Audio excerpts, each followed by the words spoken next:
afternoon, it's Barry from AC Pressure Washers yet again.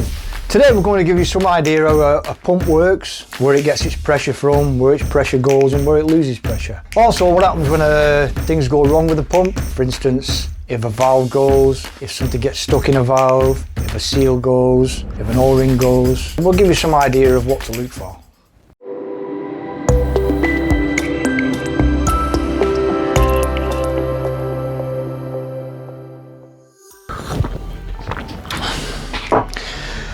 So what we've got here is a 66 series Interpump with a brass head.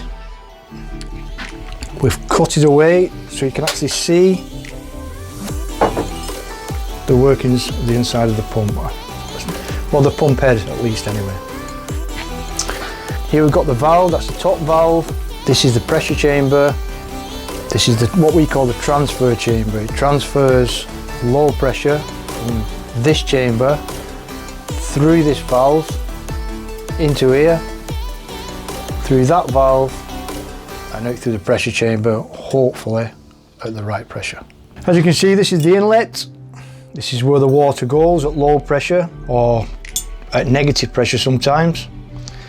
It goes through this chamber, which is connected right the way through to all three valves. All the inlet valves have a seat that seals them against the block of the pump head. It goes through the valves into this chamber here. The plunger is at its most retracted point, which means it sucked water in through there and filled this chamber. Now, as it extends, this valve closes and it pushes it through this valve into this chamber. As it retracts, this valve closes, it sucks water in through this chamber and the cycle's repeated.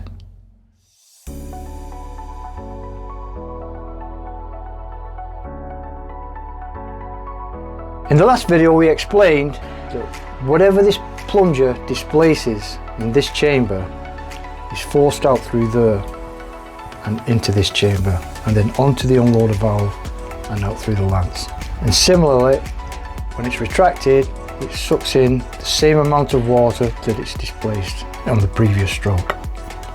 So it extends, pushes the water through into this chamber, out through to the unloader valve, and then sucks water in from your tank or from the other water, your supply water source, through this valve into this chamber. So it's a constant thing, it sucks the same amount in as it pushes out. Now once the pump starts to pressure up, all this changes. Not to a massive degree, but slightly. And as we explained in the last video, the discrepancy is about between 5 and 7%. So we worked on 6%. And the reason it does this is because as it sucks the water in, the plunger has to move slightly to pressure this chamber up before it can force it through this valve into this chamber. So if this chamber linked to this valve has a pressure of 300 bar, then this chamber has to reach at least 300 bar before it will start to move through. So to do this, it has to move slightly. Then it can push it through at that pressure, and then similarly, on its downward stroke, it has to move slightly to release the pressure in order to suck water in through this valve. And that discrepancy is about 6% of the volume of the piston. Now a little bit more happens in the pump head than what you realise. There's slightly more than just pulling water in and sending water out. So what you have here is a sealing ring, that's the valve seat ring. That seals the valve against the pump head. Then you've got the valve, then you've got the pump cap and the sealing ring for the pump cap. This is a transfer chamber that we call the transfer chamber. It's called many different things in many different pumps. The setup is the same on the outlet as the inlet, more or less.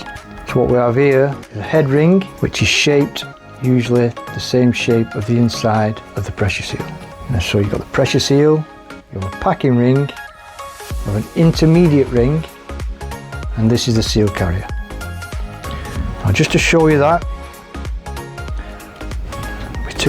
we've taken some out of the first piston on the pump head, and this is what it looks like. So that's the head ring. As you can see, it's shaped to fit the pressure seal. Then you've got a packing ring. Now this packing ring allows that to push the seal up against the pump head. This is the intermediate ring. Now that has its own use. And this is the low pressure seal carrier, which is the last seal. And outside the carrier, to seal it against the pump head, it has an O-ring. Right, so basically what you have is the pressure seal, the intermediate ring, and the seal carrier.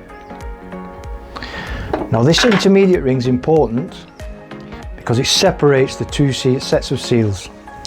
So in between here is the intermediate ring, and as you can see, there's a slight gap around it there, and inside the intermediate ring you've got holes. So when this is up against the pressure seal,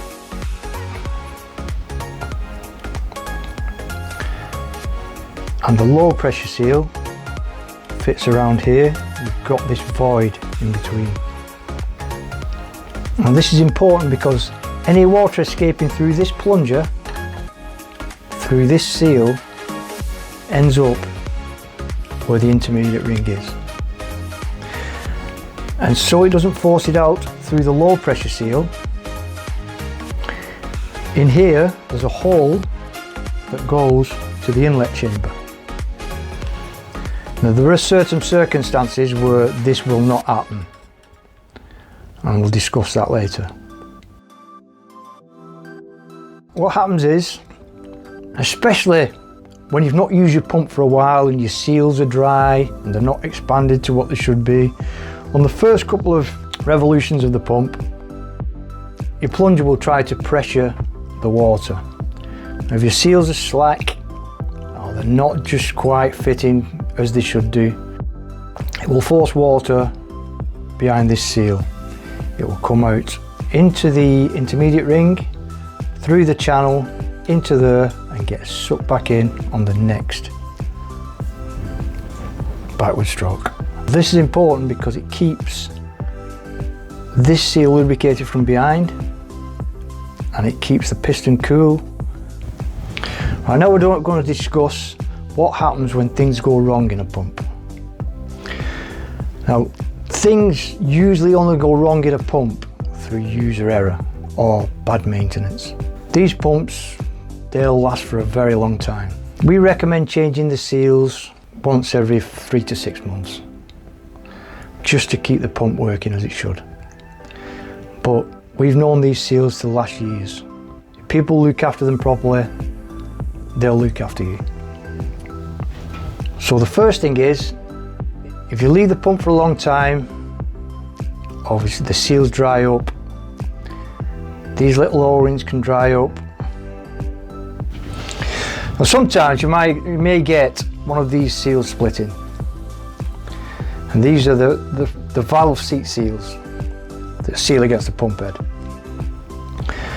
If one of these goes, you'll get a slight trembling in the lance, you'll get a little bit of vibration, it will come out at the end of the lance as if you've got a turbo nozzle on, even if you've only got an ordinary nozzle on. That's the feeling that you'll get from it. Now sometimes one of these will split and it will go into the valve and it'll keep the valve open. You'll get a much bigger effect from this. You'll get pressure loss, you'll get vibration, and usually roughly you'll lose about 40% of the pressure.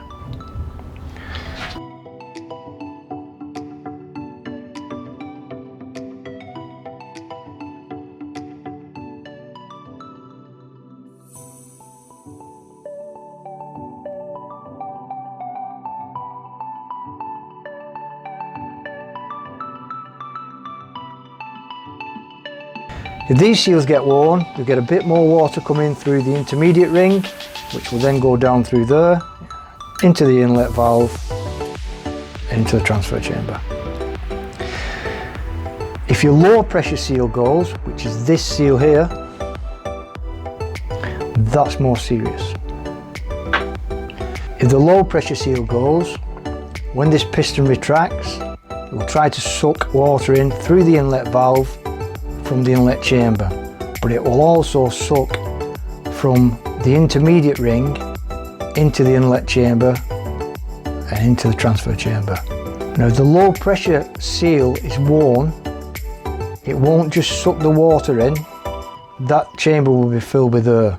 It will suck air in through there, into the intermediate chamber, down through this tube that I'll show you in a minute because you can't really see it, into this chamber. And you will then get loss of pressure. Not only will you get loss of pressure, your valves will be chattering, you'll get cavitation in your pressure seal, your unloader valve will be jumping about. When you get air into the unloader valve, it will start chattering, making silly noises, make some really strange noises. It can seem like it's an engine problem. Sometimes it sounds that noisy and that erratic, but usually this is the culprit. It can be that this seal and this seal has failed. This is usually due to a badly set up pump where the bypasses back into the bottom of the pump, and so when you let go of the trigger on your gun or your lance, the water starts circulating through the pump. As it's doing this, it's getting hotter and hotter and hotter and hotter. It will melt this head ring, it will damage your seals, it will damage this packing ring, it will damage the low pressure seal, and it will do it very quickly. Similarly, if you've got a blockage in your inlet that feeds the pump, sometimes you can get a leaf in a tank on a filter, or you can get sediment in, if you have a very fine sediment filter, it can lead to water restriction. And if this piston retracts and cannot get enough water in through this valve because there's a restriction in the line or a restriction in the filter or a restriction in the tank, it will attempt to suck air in through the inlet seal, through the low pressure seal, and then it will bypass through this high pressure seal and sometimes through here as well. That's the most catastrophic. This will make your unloader valve behave very erratically. It will sound like you've got an engine problem, but 9 times out of 10 it's the seals in your pump. To show you the hole that goes from this into this chamber, we have a Hawk pump here, 21 litre. MT12120R, which is a right-handed shaft, 21 litres at 200 bar,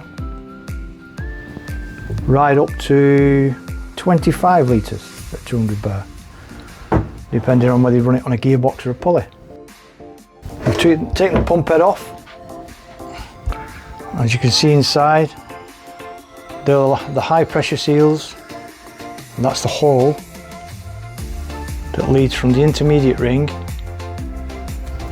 It's got one on every single one of them into this chamber here, which is the inlet chamber. Well, this is the sexiest pump that you'll ever find.